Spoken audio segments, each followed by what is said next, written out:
Pernahkah kalian merasa hidup ini seperti pertempuran yang tak ada habisnya? Setiap hari, ada saja masalah baru yang muncul. Kadang, seolah tidak ada waktu untuk bernapas. Pekerjaan yang menumpuk, ekspektasi yang tak tercapai, atau hubungan yang terasa rumit. Dulu, saya juga sering merasa seperti itu. Seolah-olah dunia ini penuh dengan kekacauan, dan saya hanya bisa bertahan tanpa tahu arah. Sampai akhirnya, saya menemukan Stokisme, sebuah filsafat yang awalnya terlihat seperti teori kuno. Tapi setelah mempelajarinya lebih dalam, saya sadar bahwa Stokisme adalah salah satu panduan hidup paling praktis yang pernah ada.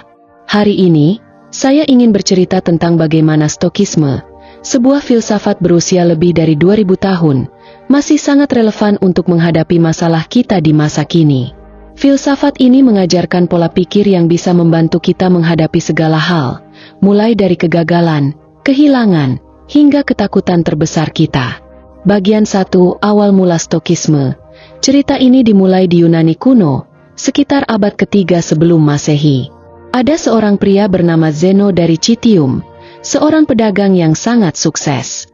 Namun, suatu hari, hidupnya berubah drastis.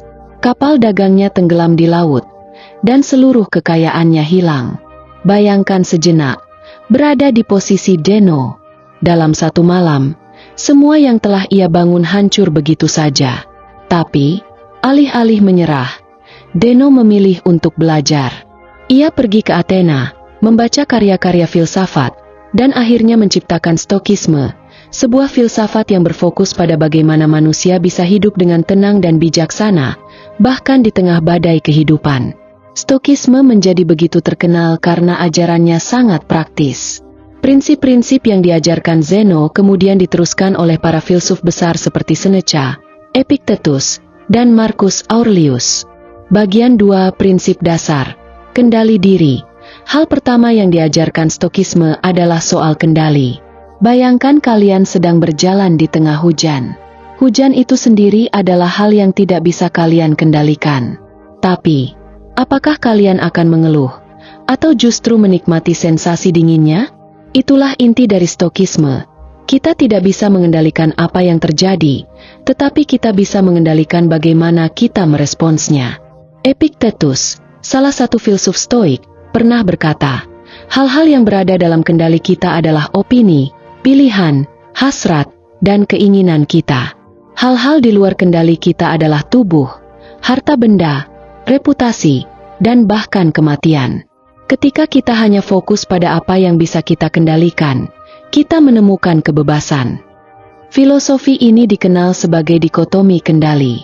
Jika kita terus-menerus khawatir tentang hal-hal yang tidak bisa kita kendalikan, seperti tindakan orang lain atau apa yang akan terjadi di masa depan, kita hanya akan membuang energi. Bagian 3, kebajikan sebagai jalan hidup. Selain kendali, Stokisme juga menekankan pada kebajikan. Dalam Stokisme, kebajikan adalah inti dari kehidupan yang baik. Dan ada 4 kebajikan utama yang harus kita pelajari. 1. Kebijaksanaan. Kemampuan untuk berpikir jernih dan mengambil keputusan yang tepat. 2. Keberanian. Kemampuan untuk menghadapi ketakutan dan tantangan tanpa gentar. 3. Keadilan. Bertindak dengan adil terhadap diri sendiri dan orang lain. 4. Pengendalian diri. Menjaga emosi dan keinginan agar tidak berlebihan. Mari kita ambil contoh kebijaksanaan. Berapa banyak dari kita yang mengambil keputusan berdasarkan emosi sesaat? Mungkin kalian pernah marah pada seseorang dan mengatakan hal-hal yang kalian sesali kemudian. Kebijaksanaan mengajarkan kita untuk berhenti sejenak, berpikir sebelum bertindak, dan bertanya pada diri sendiri, apakah ini keputusan terbaik? Marcus Aurelius, Kaisar Romawi yang juga seorang Stoik, pernah berkata, kebajikan adalah satu-satunya hal yang benar-benar berharga. Segala hal lain hanyalah pelengkap. Bagian 4, mengubah cara pandang terhadap kesulitan. Sekarang, mari kita bicara tentang kesulitan. Kita seringkali menganggap kesulitan sebagai musuh. Kita ingin hidup yang mudah, tanpa hambatan. Tapi Stokisme mengajarkan bahwa kesulitan adalah bagian dari hidup yang tidak bisa dihindari. Justru, kesulitan adalah kesempatan untuk tumbuh. Epiktetus punya pandangan menarik tentang ini. Ia berkata, "Kamu ingin menjadi tak terkalahkan? Jangan lari dari tantangan.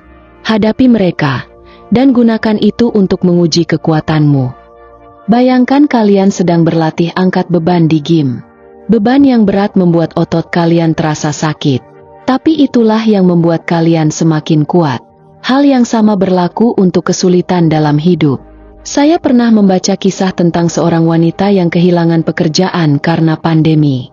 Alih-alih merasa putus asa, ia melihat ini sebagai kesempatan untuk memulai bisnis kecil yang selama ini ia impikan. Kesulitan itu mengajarinya keberanian dan ketekunan, dan akhirnya ia berhasil menciptakan kehidupan yang lebih baik. Bagian 5, latihan stoik untuk kehidupan sehari-hari. Stokisme bukan hanya tentang teori. Filsafat ini sangat praktis. Dan ada beberapa latihan yang bisa kita gunakan untuk melatih pola pikir stoik. 1. Premeditatio malorum. Latihan ini berarti merenungkan hal buruk. Sebelum kalian memulai hari, coba pikirkan hal-hal buruk yang mungkin terjadi. Bukan untuk membuat kalian cemas, tetapi untuk mempersiapkan diri. Jika kalian sudah siap menghadapi skenario terburuk, apapun yang terjadi akan terasa lebih ringan. 2. Memento mori. Ini adalah latihan untuk mengingat kematian. Kedengarannya menakutkan, tapi sebenarnya ini membantu kita untuk hidup dengan lebih bijaksana. Ketika kita sadar bahwa waktu kita terbatas, kita akan lebih menghargai setiap momen yang kita miliki. 3. Jurnal refleksi. Marcus Aurelius menulis jurnal setiap malam. Dia merefleksikan tindakannya, apa yang berjalan baik, dan apa yang perlu diperbaiki. Ini adalah cara yang sangat efektif untuk terus berkembang. Bagian 6, ketahanan mental. Stokisme. Pernahkah kalian bertanya, bagaimana cara menghadapi kehilangan yang besar? Ketika seorang stoik menghadapi kehilangan, mereka mengingatkan diri sendiri bahwa semua hal dalam hidup adalah pinjaman dari alam. Kita tidak pernah benar-benar memiliki apapun. Seneca, salah satu filsuf stoik, pernah berkata, "Apapun yang kamu cintai, ingatlah bahwa itu hanya dipinjamkan kepadamu. Suatu hari, itu akan dikembalikan." Pandangan ini bukan berarti kita tidak boleh mencintai. Sebaliknya, ini mengajarkan kita untuk menghargai hal-hal yang kita miliki sekarang, tanpa takut kehilangan. Bagian 7, mengalahkan ketakutan dan kecemasan. Stokisme juga sangat efektif untuk menghadapi ketakutan dan kecemasan. Epiktetus berkata, ketakutan bukan berasal dari apa yang kita hadapi, tetapi dari cara kita memandangnya. Ketika kita cemas, itu seringkali karena kita membayangkan hal-hal buruk yang mungkin terjadi. Tapi jika kita berhenti dan bertanya, apakah ini benar-benar akan terjadi? Jika ya, apa yang bisa aku lakukan? Kita akan merasa lebih tenang. Ketika kalian mulai mempraktikkan stokisme, kalian akan menyadari sesuatu yang luar biasa. Kalian tidak lagi merasa terjebak oleh dunia. Hidup ini memang penuh dengan tantangan. Tapi stokisme mengajarkan kita bahwa kekuatan sejati bukan berasal dari mengubah dunia, melainkan dari mengubah cara kita memandangnya. Epiktetus pernah berkata, tidak ada yang bisa mengalahkanmu kecuali dirimu sendiri.